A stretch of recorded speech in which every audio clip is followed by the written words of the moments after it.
Voilà, c'est une 141R. Les locomotives qu'on a eues après-guerre, elles ont été fabriquées par les Américains. Il y en a eu 1342 fabriquées et on en a 17 qui sont au fond de l'océan, malheureusement à la suite d'un naufrage du Belle Pamela. La locomotive, elle est simple expansion avec une pression de chaudière de 14 bars et environ 2600 chevaux de puissance totale. J'ai commencé cette locomotive en 2008, d'abord par l'achat des plans. J'étais en train de construire en modèle 45 mm et j'ai eu l'occasion d'aller à Corgirnon sur le circuit ferroviaire. Et c'est là que j'ai vu les grosses locomotives, que moi j'appelle ça des grosses. Et ça a fait tilt et je suis parti directement sur une locomotive en 5 pouces, c'est-à-dire en 127 mm d'écartement de voie.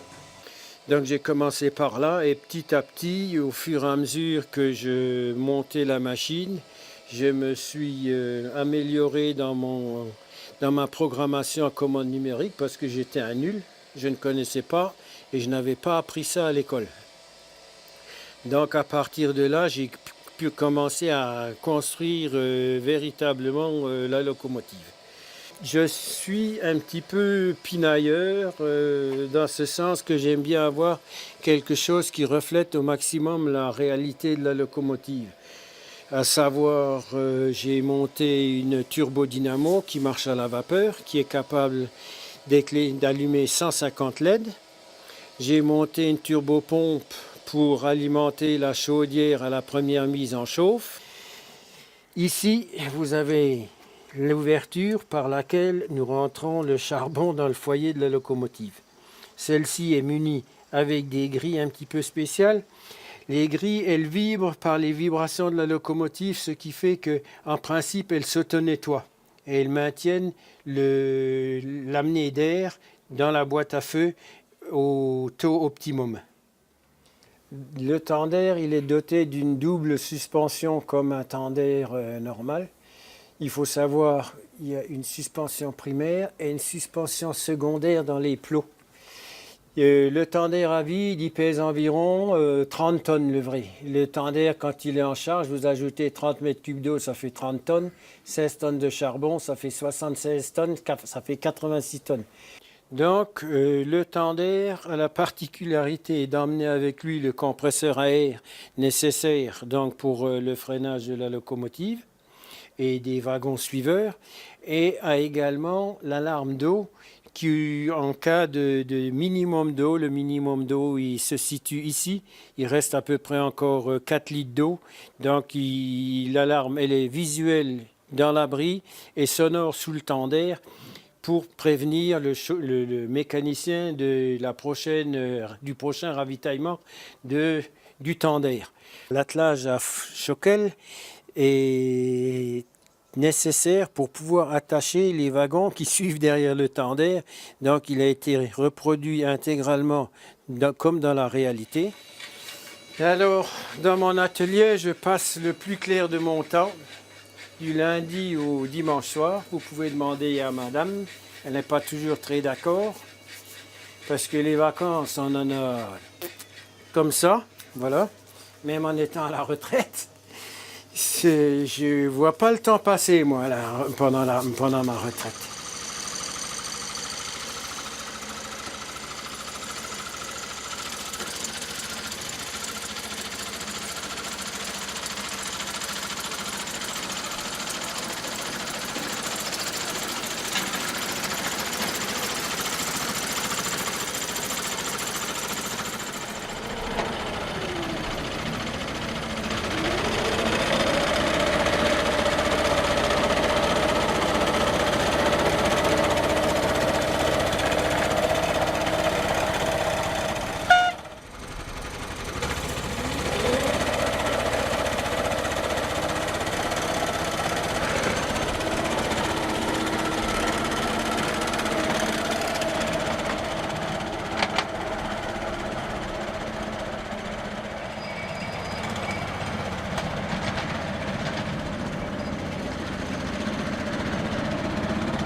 après la vapeur, j'ai décidé de construire une locomotive électrique, une E44 allemande, avec 4 moteurs, donc 1,5 kW de puissance sur les roues. La longueur de la machine terminée, elle fera 1,94 m sur 42 cm de large et 65 cm de haut avec les pantographes. Le poids, il devra avoisiner dans les 250 kg environ. Et il faut savoir qu'on n'embarque pas de batterie. On aura un générateur de courant qui suit la locomotive pour produire et redresser le courant pour l'amener en 24 volts sur les moteurs. Et d'ici 3 semaines, je vais faire les premiers essais à blanc sans que la locomotive soit terminée. Et théoriquement, au mois de septembre, elle devrait être opérationnelle sur le circuit.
Signal sonore ou c'est aussi pour maintenir la compression? Non, c'est juste pour avertir qu'on va partir. Ouais, d'accord. Simplement pour ça.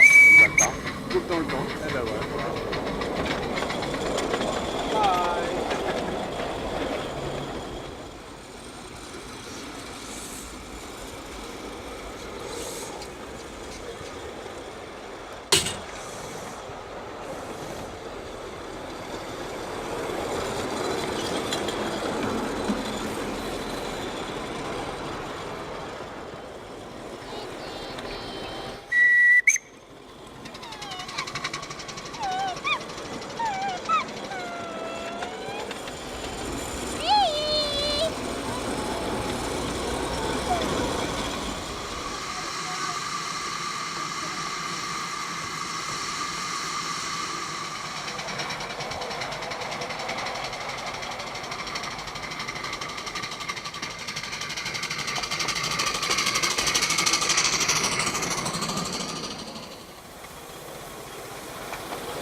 Je suis allé à Corgirnon, donc à la limite de la Haute-Saône et de la Marne.